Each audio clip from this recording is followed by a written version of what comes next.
guys, welcome back to Java tutorials. In this video, I will talk about what is an abstract class and how to create an abstract method and what is the implementation of that. In my next video, I will talk about some other concepts like abstract and non-abstract methods and object creation for abstract classes. So far, we created many functions methods, right, in object-oriented programming. Suppose if a function doesn't have a implementation, means the implementation part is incomplete. In that case, we use this concept. This incomplete method will be provided by subclass. Let's see that now how it works. Here I have a class.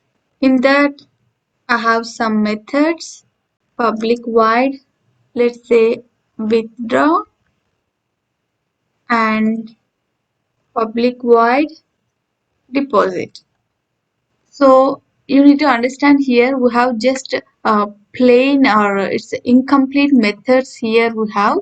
Immediately the compiler throws the error here, missing method body, right? We don't have body here, or you need to declare abstract. Now let's add abstract here because we are dealing with that concept.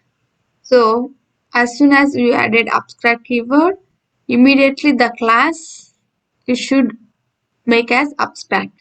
Look, so if you have any one of the methods in your class is abstract, you have to make that entire class as abstract class. That is the main thing you need to understand about abstract class. The keywords are one is abstract and another is extends here. Now let's take one more class. Suppose Axis Bank, class Axis Bank, which extends Reserve Bank, right? Now let's understand this one. Access class must either declare abstract or implement abstract methods. So what you have to do, you have to declare this class also abstract or you have to implement the methods. Just click on this implement methods. Those two methods will pop up here. Just say OK. This override is the annotation for abstract class. We are completing those incomplete methods here. That's why we got this annotation. Now let's complete those methods and understand further. System.out.println. Just this method is a withdrawal. Let's do the same thing here. Let's do the same thing here. System.out.println. This method is deposit. So far we have one abstract class and one more class. This is the subclass that extends the abstract class. So the responsibility of the subclass is to implement the incomplete methods. Got it? Let's finish the program now using main method, public static void main. In that, create an object for access class to access those methods. Access bank AB, new access bank, open and close in parenthesis and semicolon. Let's call those method AB dot withdraw, comma AB dot deposit. Let's save the code and run. So we can call those two methods, withdrawal method and deposit method. It is also similar to method creation, but the key part or important thing you need to understand is abstract thing and extends keyword. This override means implementation of the methods. Hey guys, welcome back to Java tutorials and part 2 of abstract classes. In the last video, we have seen what is abstract classes and its implementation, right? In this video, I will talk about the second point. Abstract classes contains abstract and non-abstract methods. Let's recap what we did in the first video of abstract classes. Here we have a reserve bank and having two incomplete methods. That's the reason I made this class as abstract. In the second step, I have a subclass here is access bank that extends the superclass that is the reserve bank and completed those incomplete methods here. After that, I created an object for access class and called those two methods. Now let us understand more about abstract and non-abstract methods. Means combination of abstract and non-abstract method. Let us have one more method here. Public void calculate interest Simple formula PTR by 100. P, T, R are our inputs or arguments. Let's take P also integer data type, T also integer data type, and rate also integer data type. Let's do simple calculation here. Simple interest and P into T into R open and closing parentheses divided by 100. This is the simple interest formula, right? Here we have two abstract methods and one non-abstract method. Let's do one thing here. Comment over this part and this part. Still, we are fine with the program, right? Because abstract class here may or may not have abstract methods. Still, we can consider the class as abstract class or non-abstract class. That is completely fine. But let's uncomment out one method here, means one abstract method. Immediately the compiler throws the error showing that make reserve bank abstract. Look, if one of your method is abstract, we need to make sure the class also abstract. That is the meaning of this error. I hope you got it now. So far we have two abstract and one non-abstract method. How to call that one is our next question. Calling of abstract methods and non-abstract method is the same way. There is no difference, but we have three arguments here: principal amount, time, and rate of interest. We need to provide those one. Suppose principal amount is 5,000, time is for 2 months, and the rate of interest is for 2%. That's it. Let's save the code and run.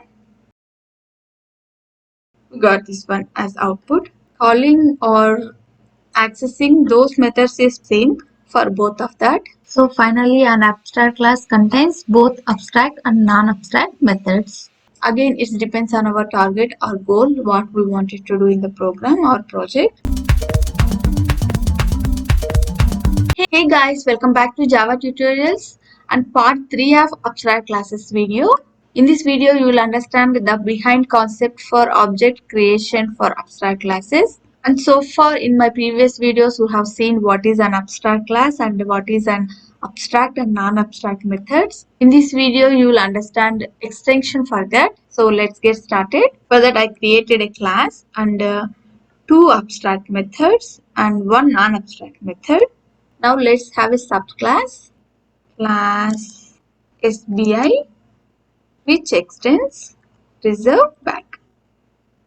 We already know this subclass responsibility is implementation of incomplete methods of superclass, right? So you have to click this implement methods and select those two and say OK. Then you see the body of the method which you have earlier here. The same thing it will show up here. Let's complete this method. This is withdraw method. Let's do this one. This is deposit method. You can also try to implement some of the concept here like a calculation of interest, deposit procedure, withdraw procedure. But my way of teaching is first you have to understand the concept so that you can implement big code or lengthy code, right? That's how I believe and I learn. That is the same thing I'm teaching you guys. So let's commit to the program. We are done with methods creation and our topic is object creation, right? Let's do that in the main method, public static void main. The superclass here is reserve class. The class is also abstract class, right? So let's create an object for abstract class. RB equals to new reserve bank.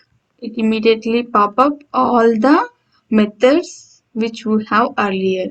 If we remove this one, it shows the compile time error saying that class anonymous class derived from the reserve bank either must be declared abstract or implement methods.